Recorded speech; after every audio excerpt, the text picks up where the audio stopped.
Está aqui uma presença ilustre. Programa de hoje, uma mulher polivalente. Desde 2019, vivenciou a mais trágica ação do comunismo, operando juntamente com o narcotráfico na América do Sul, onde... Ela é atriz, militar, atleta e fisioterapeuta. Perpetuar o ciclo de violência, de estupro, de abandono e de morte. A primeira mulher indígena a ingressar no Exército Brasileiro e deputada federal pelo Amapá, Silvia Wayampi. Fala, dona Silvia, muito obrigado pela presença, deputada federal. E estamos recebendo aqui, o Instagram dela é Silvia com W, né? W-I-A-P-I. É isso? Isso, Wayampi. Wayampi. Isso é o quê? Qual é essa... etnia do norte do Brasil. Ela existe na Guiana Francesa, no Pará e no Amapá. É de tronco indígena Tupi-Guarani. Tupi-Guarani. Boa. Temos muitas palavras Tupi-Guarani aqui.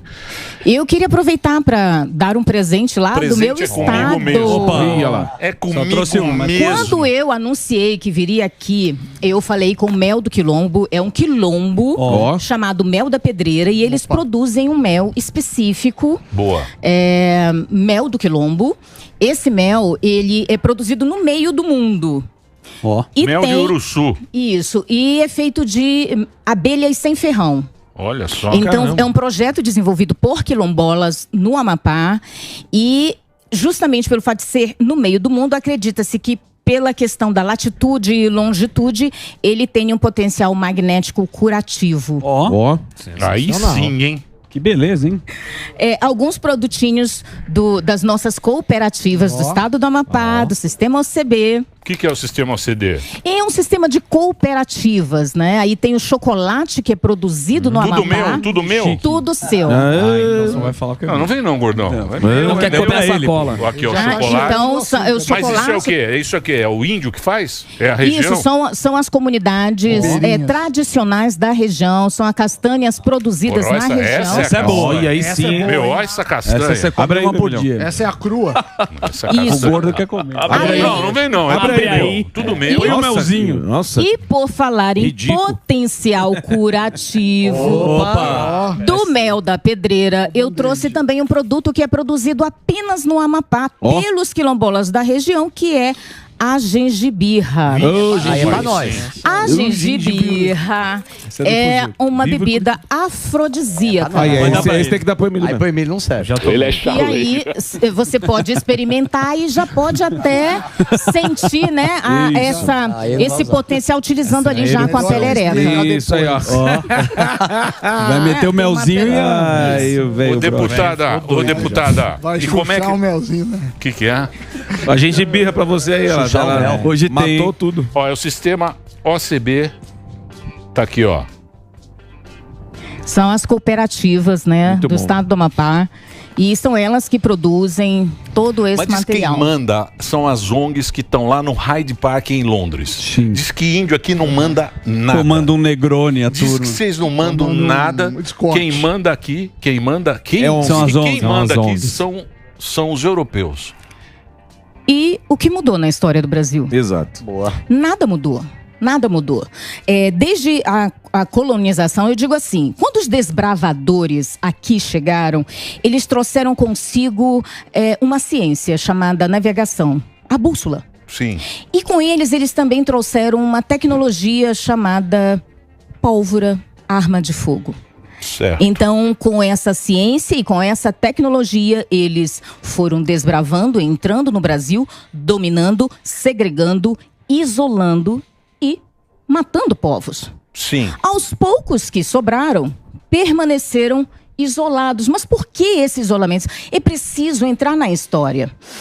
O Tratado de Valladolid, ele levou 3 espécimes, né? Quando houve o Tratado de Valladolid, 3 espécimes foram levadas para serem julgadas, para saber se aquelas criaturas teriam ou não teriam alma. Então passaram 15 dias em julgamento até decidirem que sim, indígenas teriam alma, mas seriam o elo perdido do paraíso, o elo perdido do Éden. Então, era melhor que eles fossem preservados e que eles fossem mantidos naquela forma. 500 anos se passaram, indígenas continuam isolados, nada muda, nus. E há quem ganhe com isso, há quem lucre com essa segregação. Quem ganha? São as organizações não governamentais, as ONGs, financiadas por governos internacionais que sempre tiveram o Brasil como uma colônia de exploração. É muita pureza acreditar, né, o brasileiro acreditar que o país inteiro não esteja mapeado. O país inteiro está mapeado. Nós sabemos onde tem reservas de água mineral, nós sabemos onde tem tântalo, nós sabemos onde tem ouro, nós sabemos onde tem nióbio, nós sabemos onde tem potássio. E para que serve o potássio, por exemplo? O potássio serve para nutrir o solo, para que a gente possa adiantar a produção. Por exemplo, para que serve o tântalo? O tântalo ele vai servir para conectores, né? Para transmissão, serve para materiais hospitalares, materiais médicos. Acontece que o Brasil ele é rico demais nisso. E se ele explorar, ele vira potência. Sim. E, obviamente, o mercado internacional não vai querer concorrer com o Brasil tendo todo esse potencial. Então, é melhor que se crie uma narrativa, é melhor que se crie uma pressão internacional de que, sim, esse país precisa ser preservado, aquela região precisa ser preservada, porque nós precisamos salvar o mundo. Mas ninguém perguntou, por exemplo, ao povo da Amazônia brasileira ou ao povo do Norte se ele quer pagar essa conta para que a Europa esteja... Salve o mundo e não salve eles, né? É bem isso. Ô Silvio, agora a gente vê algumas pessoas que se dizem representantes de alguns povos indígenas falando, não, tem que ser assim, porque no governo passado, a gente teve aqui o presidente da FUNAI, ele falou que o índio ele quer autonomia, quer poder explorar, quer poder crescer, assim como a gente vê nos Estados Unidos, que o índio é bem avançado, né, nessa questão. E como você acabou de falar, parece que vive 500 anos atrás ainda, né? O que leva essas pessoas querer manter os povos desse jeito, preservada como se fosse 500 anos atrás? Bom, como eu disse, existem interesses. Existem pessoas que lucram com isso. Quanto mais segregado, isolado, sofrido, é mais fácil de vender o problema e ganhar o dinheiro com a desculpa de que se está protegendo esse povo. Agora, eu também acho um discurso antagônico, eu, enquanto indígena, poder tomar banho de água quente, beber água gelada, poder estar dentro de um apartamento, poder pedir comida por iFood, assim como outras personalidades indígenas que se dizem representantes de povos indígenas. Mas essas pessoas, diferente de mim, elas querem que esses povos, dos quais eles se dizem representantes, permaneçam vivendo em 1500 enquanto eles estão no século XXI. Eu quero que o meu povo tenha o mesmo direito que eu tenho, a mesma oportunidade que eu tenho e tudo aquilo que eu conquistei. Então, mas aí é difícil, né? Bom, aí é difícil você conseguir com que todos sejamos eu sempre digo que existe o ideal imaginário. O que é o ideal imaginário? É quando você olha pra mim e diz assim, nossa, mas ela tá de salto alto, ela tá de calça jeans, ela tá maquiada. E se você fechar o olho e pensar assim, indígena, rapidamente você é remetido para 1500. Sim, Adidas. É o ideal imaginário. Então, é o rótulo. Então, é esse rótulo que me segrega. É esse rótulo que me impede de ser igual e de conquistar a minha cidadania enquanto brasileiro, enquanto ser humano. Sim. Então, é bem complexo. Inocentemente, toda a sociedade, ela me isolou dentro do ideal imaginário. Então, muitas das vezes, quando ela encontra um indígena que conseguiu hoje estar, por exemplo, onde eu estou, ou como os indígenas pareci, que são grandes agricultores que são... Do Mato Grosso? Do Mato Grosso. Então, eles têm a cooperativa lá. A gente teve aqui com o chefe lá, eu não sei como é que ele... Lembra que ele... Sim, participou. Ele participou. Eles têm uma... Então, mas isso que eu gostaria de entender. Porque, por exemplo, você pega terras indígenas. Certo. Porra, é um absurdo que tem muita terra indígena. Sim. Não é? O governo... Tem um marco temporal que vira e mexe e vem da confusão. Sim, mas vamos deixar pra lá. Vamos entender o negócio. O índio que está dentro da terra, que é dele, não pode mexer naquela terra. Por quê? Porque aquela terra não é dele. O Estado falou, vai ser seu. É sua, mas você não pode usar. Vai ser seu, mas você... Fique em cima só. Você é muito bobinho, eu não vou deixar que você mexa. Deixa comigo que eu cuido de vocês. Nos Estados Unidos o índio faz cassino. Sim, mas vamos ver aqui como é que é a realidade aqui. Porque é do índio, mas não é. É isso? Exatamente. Então nós temos que mudar a lei, reformular a lei, inclusive fazer alterações necessárias, inclusive na Constituição. Para quê? Para que o indígena tenha a oportunidade de explorar as suas próprias terras. Inclusive havia já uma normativa da FUNAI, assinada no governo anterior, que facilitava o licenciamento para que o indígena pudesse produzir o licenciamento com o IBAMA. E o que aconteceu? Que agora, simplesmente... Essa portaria, essa normativa foi revogada, então o indígena não pode mais produzir, quer dizer que ele pode ser condenado à fome para que ele viva apenas de uma cesta básica. Ou de uma ONG que vai te ajudar do jeito que... Então, mas a ONG ela faz o quê? Ela pega as fotos do Sebastião Salgado, isso, põe na Europa, faz um jantar, cada mês é 20, 30 mil dólares, arrecada uma grana e enfia dinheiro no bolso. Falando, e acabou, não chega na ponta. Não chega, é o que a gente... mas eu não entendo por que isso aí não vai pra frente. E por que não denunciam Fica essa isso? Conversa. Fazer o break? Então vamos fazer o break rapidamente. Ó, Silvia Waiampi. Posso falar? Waiampi. Mas porque tem o tio. Tem o tio, mas aqui na internet é sem tio. É Silvia Waiapi. Certo? Entra lá, siga a Silvia para ver o trabalho dela. Vai lá, Reginaldinho.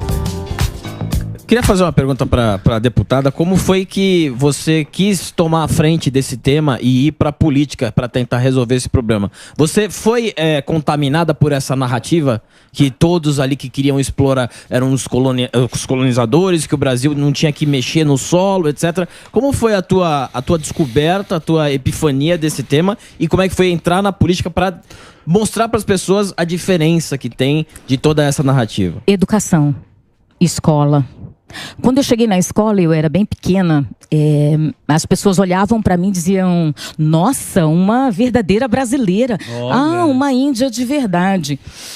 E na minha época, as crianças elas perfilavam, elas se reuniam para cantar o hino nacional e uma delas era chamada para hastear a bandeira do Brasil.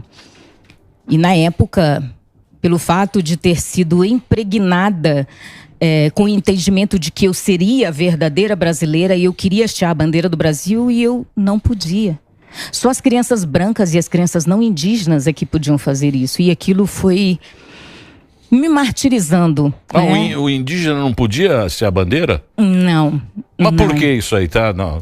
Essas regiões, muitos estados onde tem essa proximidade demais com o indígena, como eu disse, a sociedade ela está presa no ideal imaginário. Então eles vão olhar para mim e vão dizer que esse mundo não é para mim. Outro povo, outra pátria, né? Que eu estar pintada com urucum ou de eu estar pintada com genipapo faz com que eu esteja suja. Não.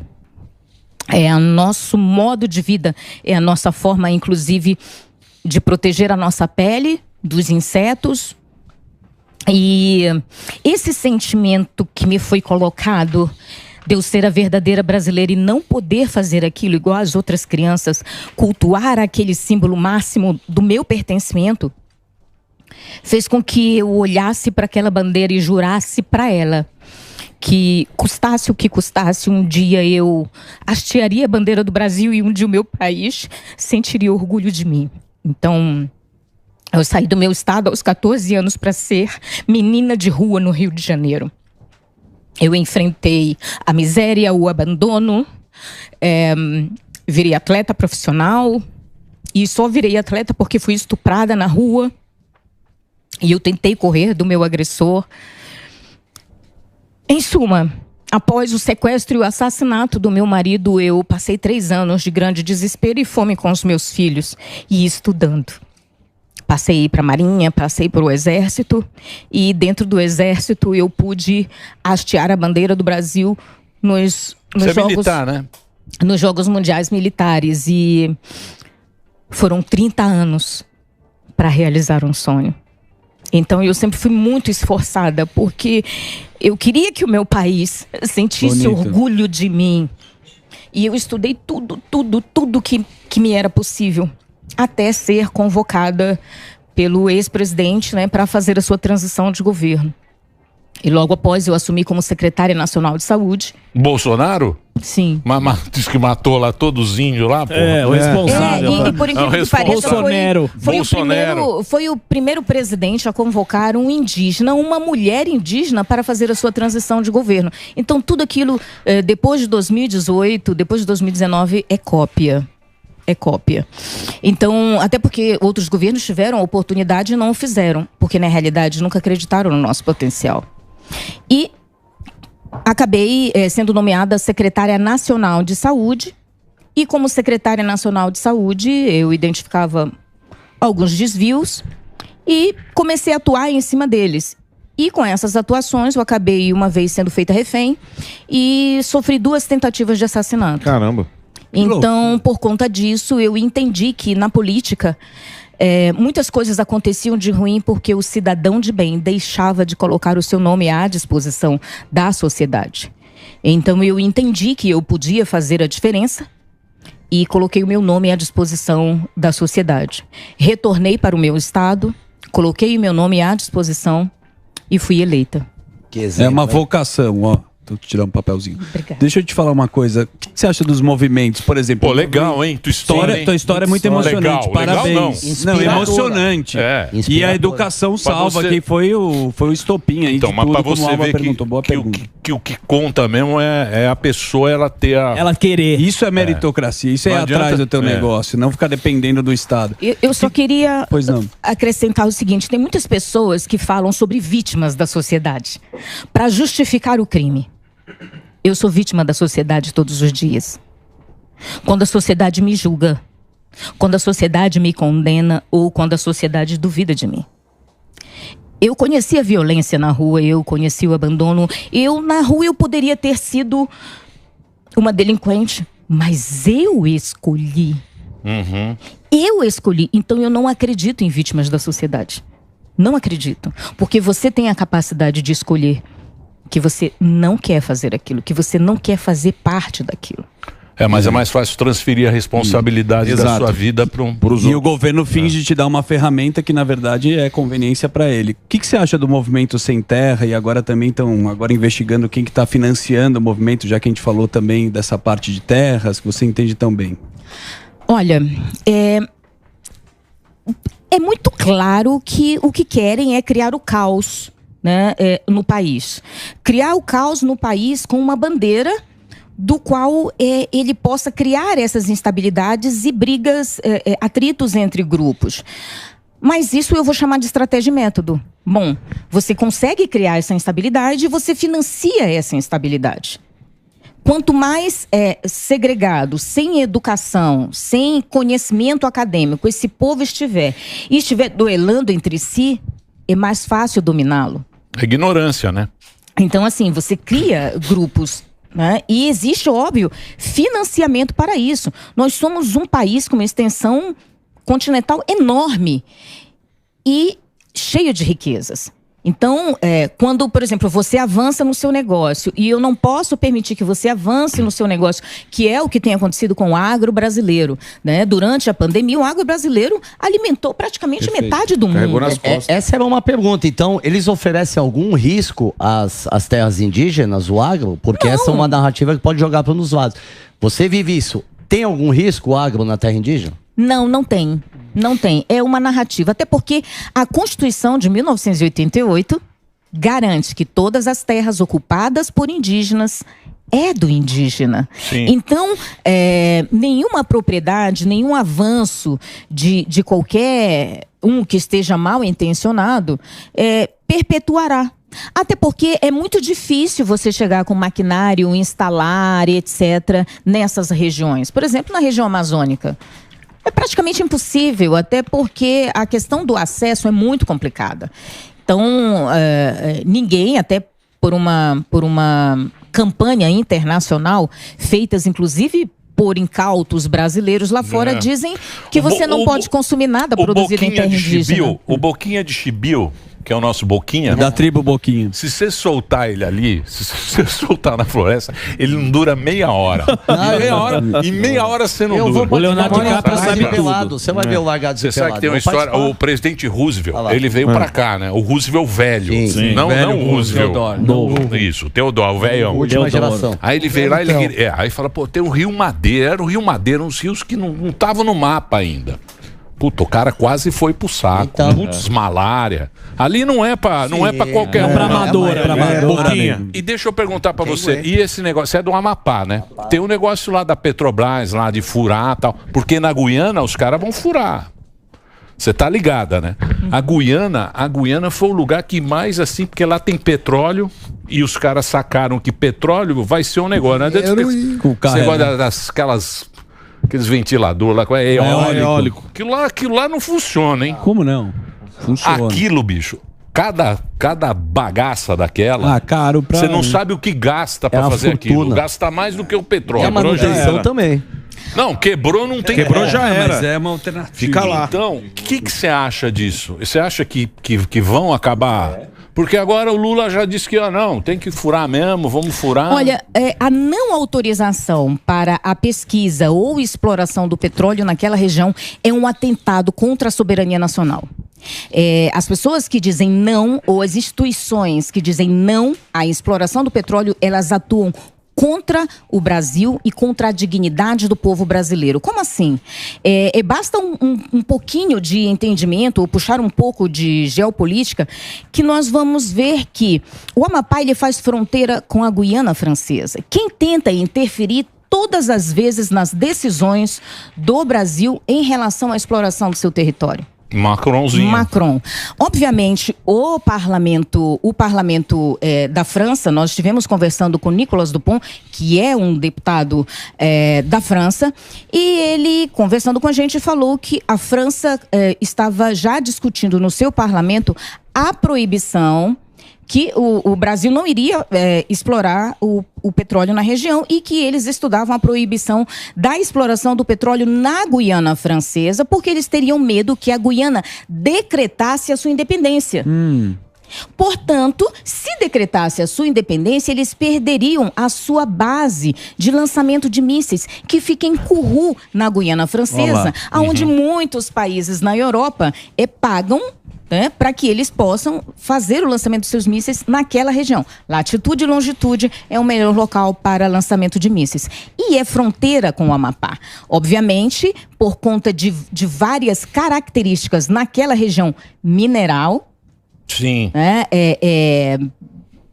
Essa parte de substâncias, de produtos fósseis, né, que nós temos naquela região, gás natural, obviamente, explorar aquilo na região e estimular que a Guiana também o faça e, com isso, a possibilidade de que eles decretem a sua independência. O que você falou, os caras, o primeiro mundo quer que a gente seja uma colônia. Sim, quer que seja terceiro mundo. Deixar o índio lá, de vez em quando vai lá, e aqui também os caras não... Eles exploram, eles ganham dinheiro, é o que ela falou, um negócio que aconteceu. E algo interessante, por exemplo, quem lucra com isso? Nós vemos que existe uma pressão internacional, uma pressão absurda sobre o Brasil e de impacto apenas no norte brasileiro. Veja... Agora, mas é a Amazônia. Porque a Amazônia, ela é muito bem vendida pro mundo. Sim. É o pulmão, propaganda do incrível. mundo. É um negócio muito sensacional. A narrativa é boa. Essa Amazônia. Sim, mas... Só que eles nunca mostram o povo que tá lá. Exatamente. Os caras que moram aquelas palafitas, a miséria. E existe, o crime organizado hoje, ele opera na região de uma forma muito visível e contundente. Por exemplo, existem populações que são tão pobres porque elas não podem derrubar uma árvore. Porque se elas derrubarem uma árvore, elas são multadas e essa multa é 10 vezes mais que o valor da sua propriedade. Então essa pessoa tem que viver da cesta básica. Enquanto a sua mulher vai para a estrada para se prostituir. Crianças se prostituem por um punhado de arroz. Porque alguém na Europa decidiu que lá nós não podemos plantar arroz.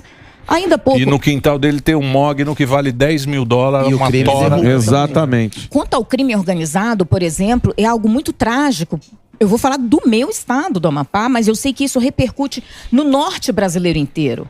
A Polícia Federal, ela fez uma prisão de 9 homens que faziam parte de uma organização criminosa que vendiam bebês e crianças para prática, para abuso sexual, inclusive com animais. Meu Deus. Crianças de 2 anos, meninos de 2 anos sendo vendidos para serem abusados sexualmente. Famílias entregando os seus filhos. Crianças sendo sequestradas para o tráfico humano, para o abuso sexual. Isso precisa ser falado. Que é o filme. O Sound of Freedom. Sound of Freedom. Isso precisa ser falado. Na Colômbia.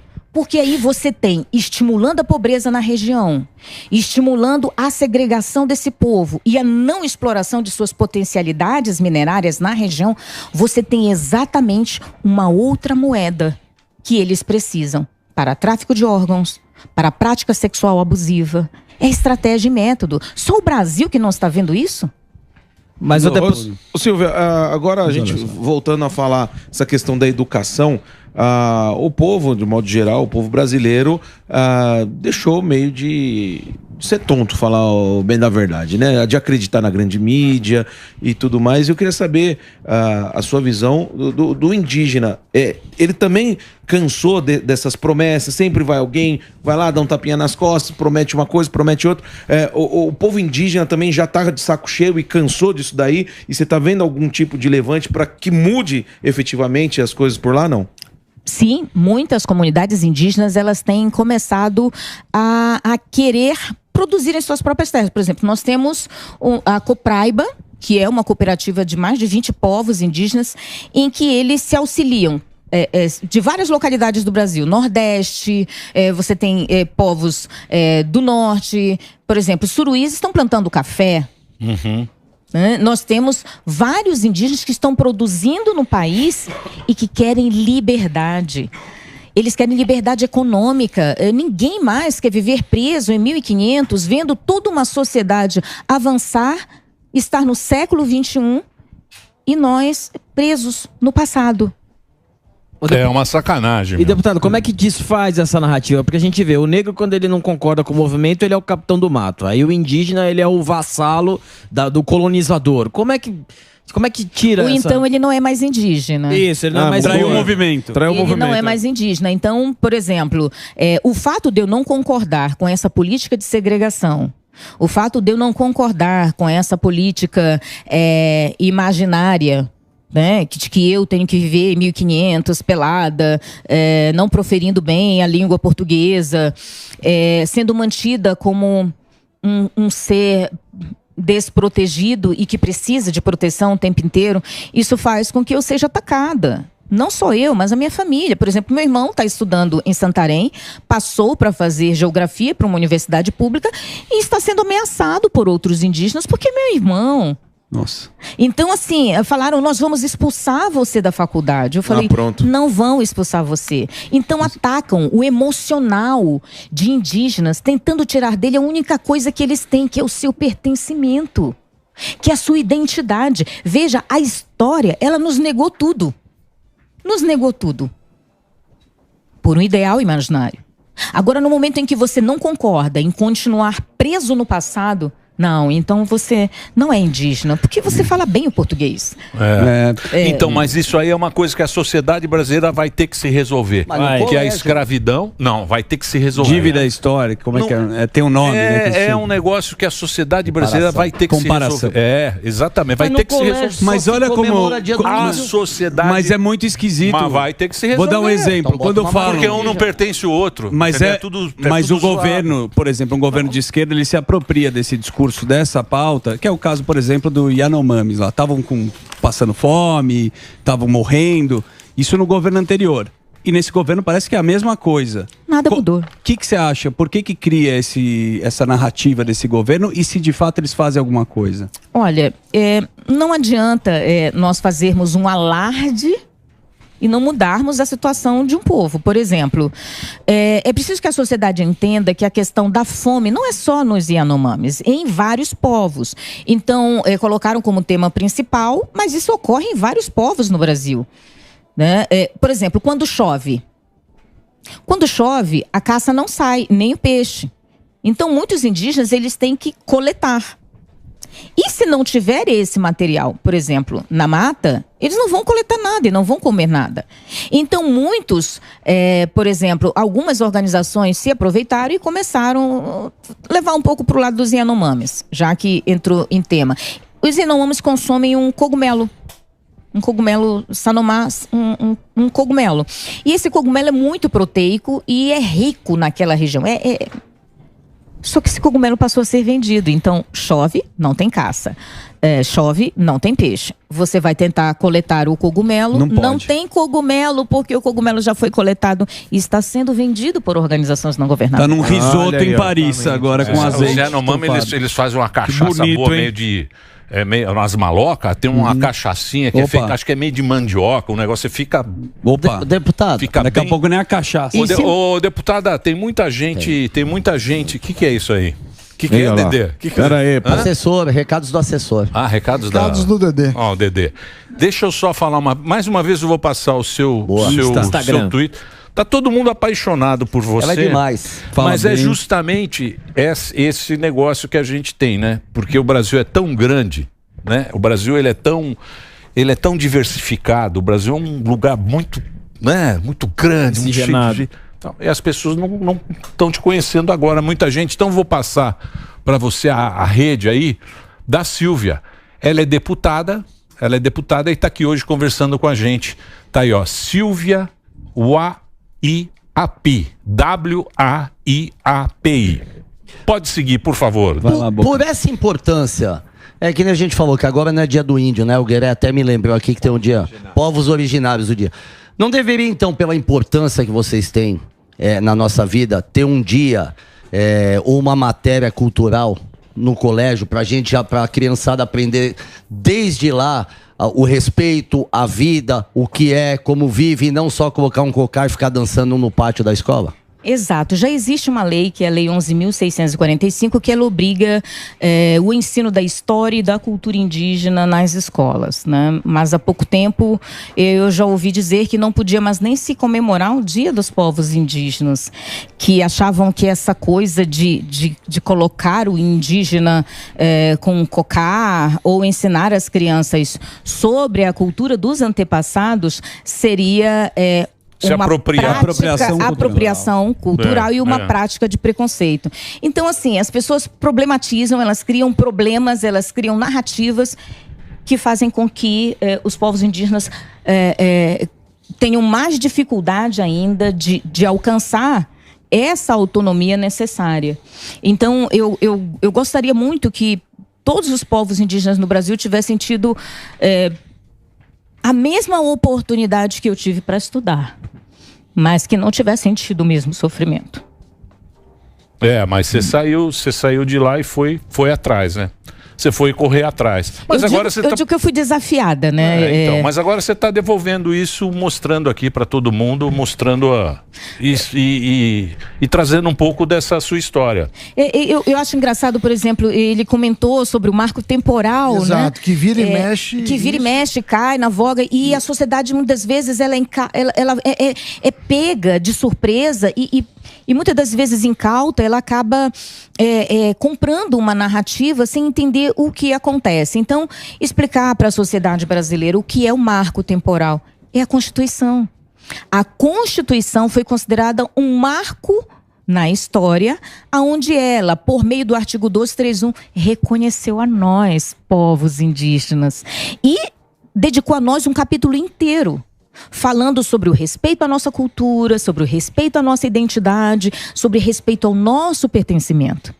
Como é que agora E eu vou dizer que a Constituição, que é o marco temporal, é inconstitucional. Não, mas foi um ministro. O ministro foi e falou: olha, eu olhei isso aqui. Não acordou bem no dia. Olha, eu olhei isso aqui, eu estou pensando um pouco, eu quero mudar isso aqui, alguma coisa. Então, vamos deixar sob júdice. Aí fica todo mundo louco. Engavetado. O índio fica louco, o cara que tem a fazenda ali, aí fica todo mundo louco. Porque uma pessoa, um ministro... Acordou. Um ministro de Brasília foi lá e falou: olha, eu não concordo muito com isso. E essa expressão do marco temporal, ela veio a partir do momento em que a justiça teve que julgar a desintrusão de arrozeiros em Roraima. E o que ia definir que aquela terra era ou não era indígena? Né? Existiam muitas pessoas que não eram indígenas vivendo dentro daquele território. Então eles disseram: o que vai nos fazer decidir sobre isso? A Constituição. Então a Constituição é o marco temporal que decide e é a nossa segurança jurídica, né, de que aquela terra é indígena e ninguém vai poder usurpá-la. E de que aquela terra é do produtor, é do agricultor, é do cidadão e ninguém vai poder usurpá-la. Então protege tanto indígenas quanto não indígenas. Então, basta deixar o índio usar ela, né? Então, o marco temporal é nada mais, nada menos do que a Constituição. E nós votamos isso na Câmara Federal, né? Foi para o Senado, e as pessoas ficam naquele desespero: ai, agora vão invadir as terras, vão matar os indígenas. São narrativas para criar o caos numa sociedade. É isso aí. Olha, eu queria agradecer muito, viu, muito bom, Silvia? Muito bom. A audiência aqui ficou apaixonada pela sua história e tal. Mais uma vez vou passar a rede aí para você conhecer o trabalho da deputada. Tá aí, ó, deputada Silvia YAP. Nas redes sociais ela é Silvia YAP, sem o Leonardo. O Leonardo, o tio. O tio no antes do P. O antes do P não existe, né? O antes do pé, só. Obrigado, viu, Silvia? Pô, obrigado, muito legal essa história, muito bacana. Espero que você volte mais vezes aqui para trazer pra gente um pouco da cultura, da história. Exato. E obrigado Muito pelos bacana. presentes. Você vai Todos adorar. meus. Por favor, Sim, foi muito legal. o mel do Quilombo Esse aqui eu vou... vai poder fazer curas eu vou dar pro maravilhosas. Sami. Eu gosto Agora, gengibirra. Mas você sabe tá que lá precisando, tem vamos tomar o perfume da bota. Esse Você daí. sabia que foi... Óleo. O óleo da bota. Foi no mel do Quilombo que nasceu a ideia de proporcionar o Minha Casa e Minha Vida para todos os quilombolas e indígenas do Brasil. Esse desejo saiu lá. E na MP 1162, agora, do governo, nós entramos com uma emenda e foi aprovado tanto na Câmara quanto no Senado e agora assinado pela Presidência da República, um marco na história. Agora, indígenas e quilombolas têm direito ao programa habitacional Minha Casa e Minha Vida. Boa. Isso é bom. Foi um programa, uma emenda colocada por mim, Parabéns, da boa, direita. Muito bem, doutora. Muito obrigado. Muito obrigado a todos. Você gostou, Dedê? Então, Tem que audiência. botar lá ou não? Agora não. Participação agora? Participação agora não, meu filho? É isso? Participação Então eu vou meu pro filho. break. Obrigado, viu, Silvia? Valeu, Você é muito Obrigada. simpática, muito bacana, muito legal e tem uma história muito... Pra gente, pra nossa audiência, é muito importante ter essas pessoas. Tem gente bacana no Brasil. Opa. Às vezes a gente faz tanto programa com... Tanto nego. Tanto nego escroto que Já. Magrão. Aí a Vem gente um monte de surpreende. cara escroto, político não escroto faz que ideia. mente. E aí você tem que ficar ali e tal, aí você vem, É porque vem o pessoal você. quer lacrar, né? A maioria das pessoas, o pessoal quer lacrar. Não, com não uma- é. Sexta-feira veio o Prata também, que é muito legal. Hoje também veio Hospital você. de Estamos Amor. aqui numa fase, fase boa. boa, Isso, trazendo isso. brasileiros bacanas. É isso aí. Obrigado, viu? Obrigada também. Vamos pro break, Reginaldo? Você acha que você é um brasileiro bacana, Reginaldo? Aí, Genésio. Chaleira do Rio. Boa.